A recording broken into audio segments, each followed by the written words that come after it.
And a first carry here for Charles Sims. And he got blown up on that play. Back at the 20. It's a loss of a yard there, and now second down. And the offense there, the O-line, everybody really on offense, they were just manhandled at the point of attack. Yeah, you could pretty much call them all out, couldn't you? Almost by name, right? That was a very tough sequence for the offensive line. But how about that defensive front creating a new line of scrimmage and creating a lost yardage possibility?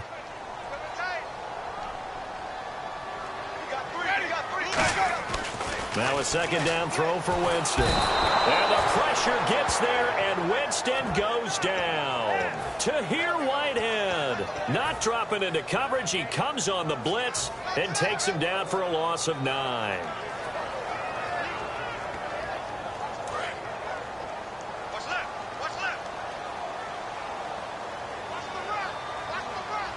And it looks like we've got a dime set here defensively. 6 DBs in the game.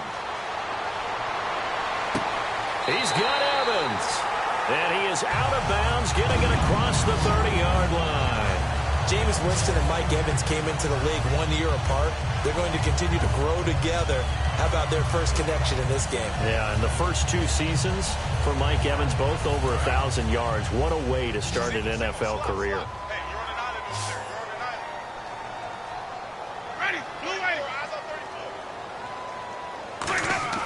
On 1st and 10. And no escaping this time as he'll go down. They got him for a sack. Ziggy Ansah. He's the one that got to him. He takes him down for a loss of 9.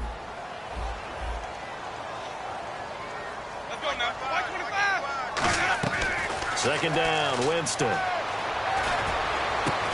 And incomplete there. A nice hit. Jars the ball free and brings up 3rd down.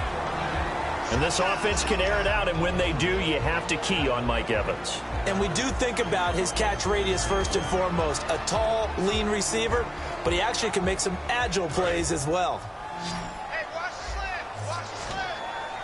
A dime look defensively for the Lions on 3rd. 3rd and long for Winston. It's brought in by Adam Humphries. 14 yards is the pickup there, but it'll still lead to a 4th down.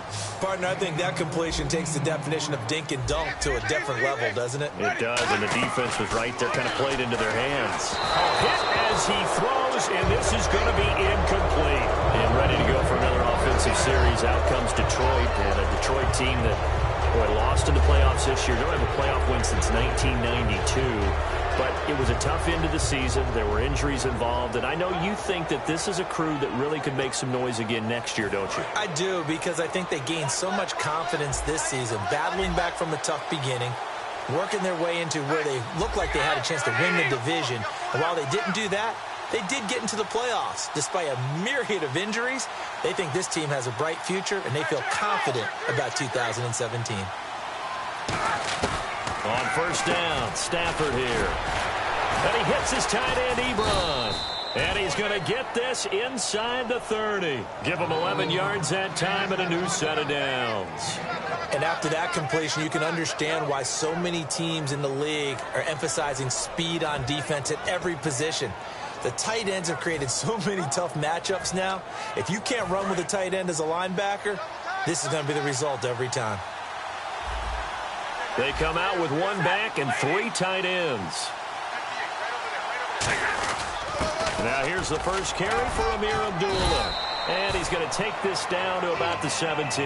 Well, this past season was tough for Abdullah. Foot injury costing him the last 14 games of the year. And that was a big blow. They could never really get that running game going, could they? It changed everything for them because Theo Riddick, who is his backup, is really a 3rd down back. The guy that they want to use out of the backfield to catch passes in open space. He had to become more of a runner. And I think that limited his effectiveness at doing what he does best. Amir Abdullah was drafted to be their lead runner. If they keep him healthy, that'll help the Lions offense in 2017.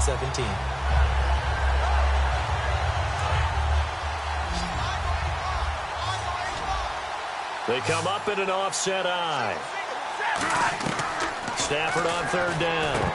And incomplete. The contact made the ball roam free and brings up 4th down. Down here here in the red zone, you know your tight end's going to be a favorite target. Couldn't hang on. And sometimes they just have to get out of their own head because they understand how tight windows are there and how many bodies are there.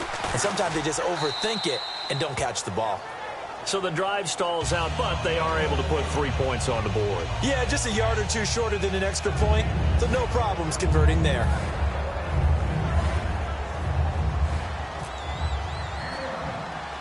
Now it's Martin to do the honors after the made field goal. This is taken near the 13.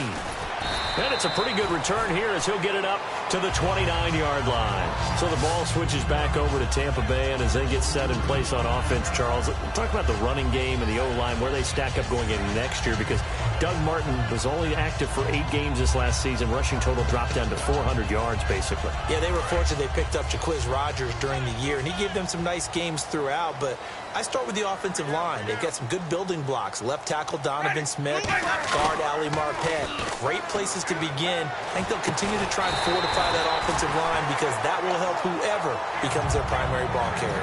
A monster 2016 for Mike Evans. His Buccaneers didn't make the playoffs, but wasn't because of his production.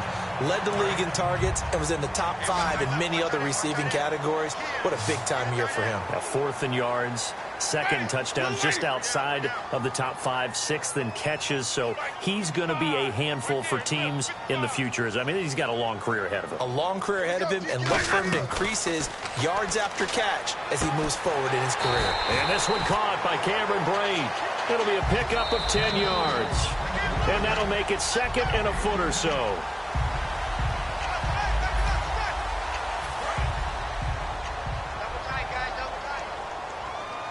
Well, he challenged the play. It did not pay off.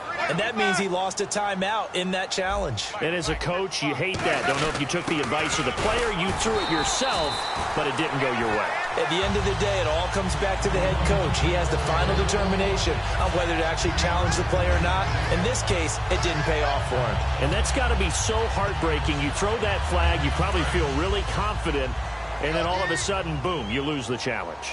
Yeah, when you take a look at it, you're throwing that flag because you believe you're going to be right. And when it comes back the other way, you have to regroup. And the tip there altered the ball flight, and it falls incomplete. It'll be 2nd down. Well, we're not playing 3 yards in a cloud of dust football anymore. I kind of get why those old school coaches sometimes didn't want to throw the football. Because if it's popped up in the air, it almost turns into slow motion, and both sides trying to get to the football, and you're holding your breath wondering whether it's going to go good or bad for your team.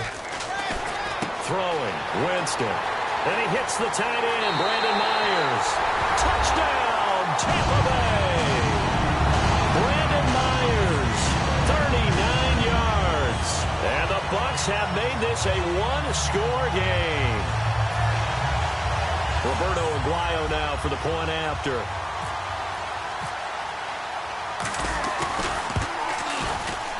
And they're back within a field goal. It's 10-7 now.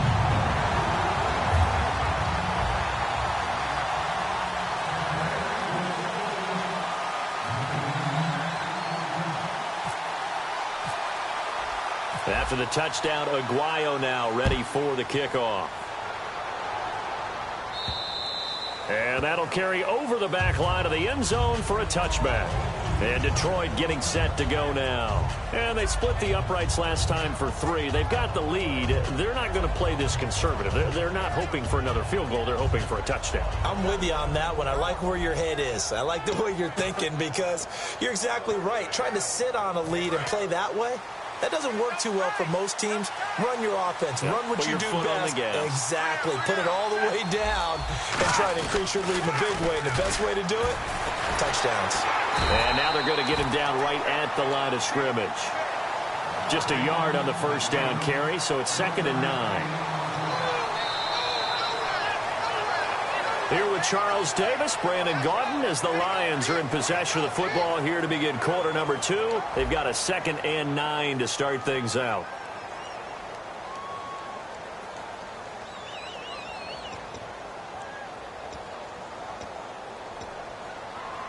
Nine yards still remaining here to pick up the first on 2nd down. They come out with 1 back and 3 tight ends. To throw on second down at Stafford.